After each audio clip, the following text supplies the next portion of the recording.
Hey guys, we are talking Wim Hof today. What would a breathwork exercise or course be without talking about Wim Hof?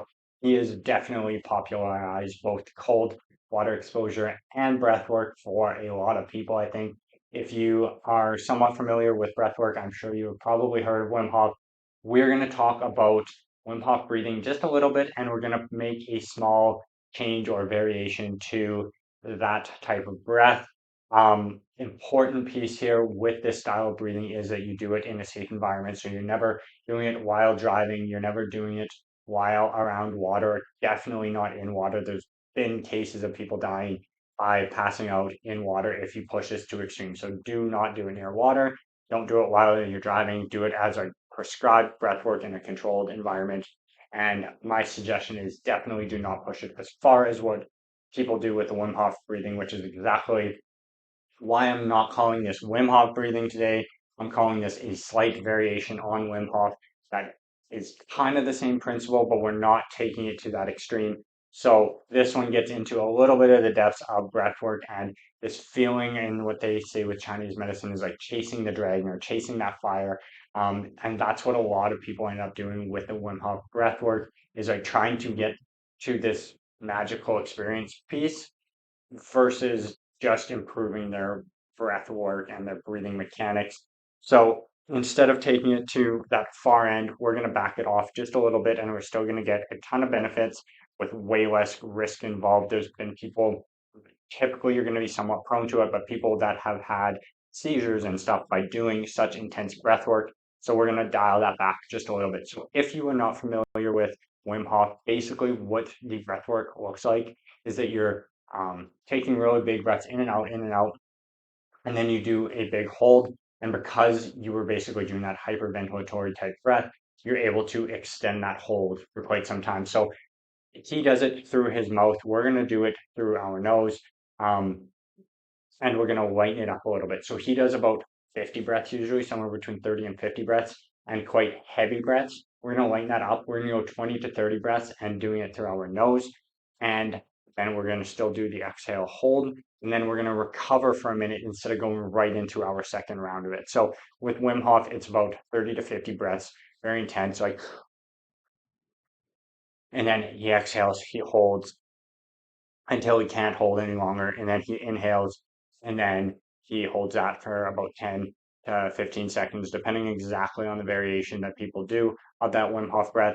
And then he goes into his next round of it. And you do multiple rounds, usually 3 to 5 rounds of that.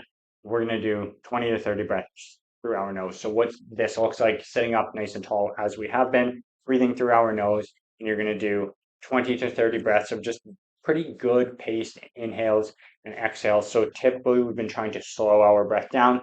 Now we're just doing it to the point of getting a big breath, letting it go. So you're going to watch my hands. I'm not going to put them here. I'm going to put them here so you can kind of see what I'm doing. So it's going to look like this. Inhale.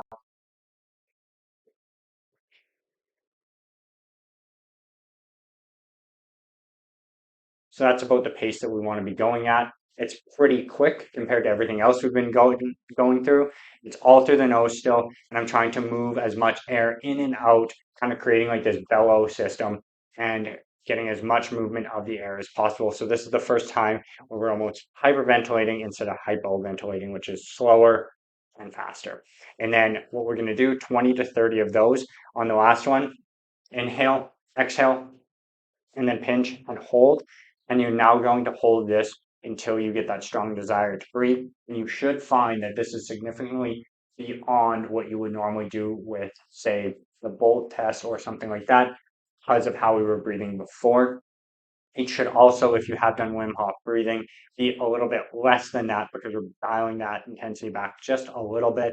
And then after this, we're going to go to once you have that severe desire to breathe, that like heavy air hunger, and take your breath in again through your nose. Now you're just going to go to nice, light, slow, deep breathing, like we talked about a couple days ago, for 1 minute, just trying to calm your breath back down, resettle into your normal breathing patterns for a minute, let your body kind of unwind from that. And then we're going to go back and we're going to do that still 3 to 5 times, but we have that break between each round, brings down the intensity a little bit, but keeps us in a much safer place while still getting a ton of benefits from it. So this is a really good variation to teach our body about stress. So we are bringing that stress level up when we are doing that breath work, and then during our recovery, we're bringing it back down. So a lot of us go through our life at a relatively high level of stress. So if we go back a long period of time to the days where we were, say, roaming the savannah, you can think that we would have been very relaxed, like on a stress scale, 1 out of 10, just sitting there picking berries, something like that, or just enjoying the sunshine.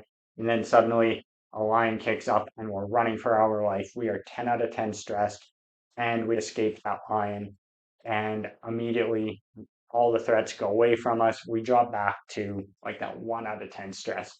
And that's how we spent our life. We had very stressful moments, but it was never prolonged the way that it is today for us, where it's like traffic, work deadlines, financial issues, relationship issues, a young kid at home, um, political stuff going on, whatever it is, that it just keeps our stress at a constant high level. And we start to think that that is normal, and we start to operate at like a 7 or an 8 out of 10 all the time. And we almost lose track of that true scale of like a 1 and a 10. So what this breath work does, and what Wim Hof breath work and his cold exposure is really good at, is showing us that scale again and saying like, no, this is 10, this is that breath work, this is that cold, and we're doing that just a little bit lower, so it's just a little bit safer. Of like he's maybe up at like an 11, we're down at like an 8, 9 or a 10 on like that stress for our body. And then between rounds, we're coming back down. We're saying like, let's re-regulate, let's find where that one is with that recovery period, and then we go back up. So we go high stress, low stress, high stress, low stress, so that we can tell our body like learn to regulate again, because we spend so much time in that just like constant stress state. We're teaching our body to like down regulate after that. So that's what this variation of breath work is good for, is to help you manage your stress by putting you into a high stress environment and then coming back out of it. So again, remember, all these protocols are going to be on the side there for you in the email. 20 to 30 breaths, exhale, hold that as long as you can. When you can't hold it any longer, take your breath in, recover, nice, light, easy breathing for a minute, and then go back into it, 20 to 30 breaths, and then repeating that 3 to 5 times. And just remember, I'll give you another quick demo here of what that breath looks like. So I'll show you first kind of like a Wim Hof variation of this, and then what we're doing. So a lot of people with Wim Hof are going to be doing this through their mouth. Some people will do like mouth and nose. We're going to do just nose. So Wim Hof's going to be more like,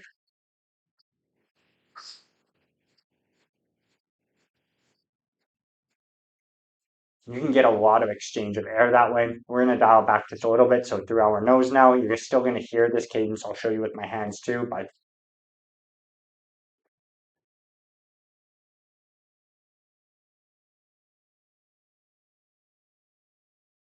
so moving pretty quick through it, exchanging a lot of air, increasing that stress. And then it's going to be on that last one.